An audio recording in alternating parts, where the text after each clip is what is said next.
எண்ணத்தில் நலமிருந்தால் எல்லாம் சிறக்கும். ஜோதிடர் பொய்க்கலாம், ஜோதிடம் பொய்க்காது.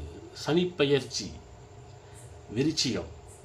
விறுவிறு துரு விருச்சிக ராசி அன்பர்களே, எடுக்கின்ற முயற்சிகள் யாவும் தடைப்பட்டும் தொழிலில் மந்தநிலை மற்றும் தாயாரின் உடல்நலக் குறைவு மற்றும் வீடு வண்டி வாகனங்களில் அதிக செலவுகளால் மனம் வருந்தினாலும் குரு அருளால், அதாவது குரு பார்வையால், தன்னுடைய துணையின் அன்பு மற்றும் அரவணைப்பாலும் மற்றும் தன் மூத்த சகோதரிகளின் அரவணைப்பாலும் சற்று ஆறுதலாக இருந்திருப்பீர்கள். அதாவது சப்போர்ட் பண்ணியிருப்பாங்க. இந்த ரெண்டு உறவுகளும் உங்களுக்கு சப்போர்ட்டிவாக இருந்திருக்கும். ஆனால் தற்போதைய சனிப்பெயர்ச்சி, அதாவது மார்ச் 29 அன்று வரும் சனிப்பெயர்ச்சியானது உங்கள் குழந்தைகளிடம் அதிக நேரம் செலவு செய்தும், அதாவது சிறு குழந்தைகள் அளவுக்கு அதிக சேட்டைகள் செய்பவர்களாகவும் மற்றும் உடல் நலக் குறைவுகளும் வந்து சேரும்.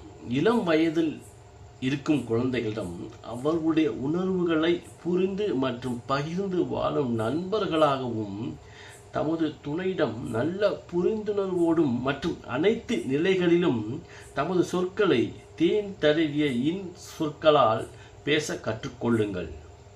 அடுத்து மே 14 வரும் குரு பெயர்ச்சி உங்களுக்கு திடீர் அதிர்ஷ்டங்களையும், ஆலய பணிகள் மற்றும் தான தர்மம் செய்வதற்கான அமைப்பையும், குடும்ப மேன்மையையும் மற்றும் தாயாரின் உடல்நிலையில் நல்ல மாற்றமும் ஏற்படும்.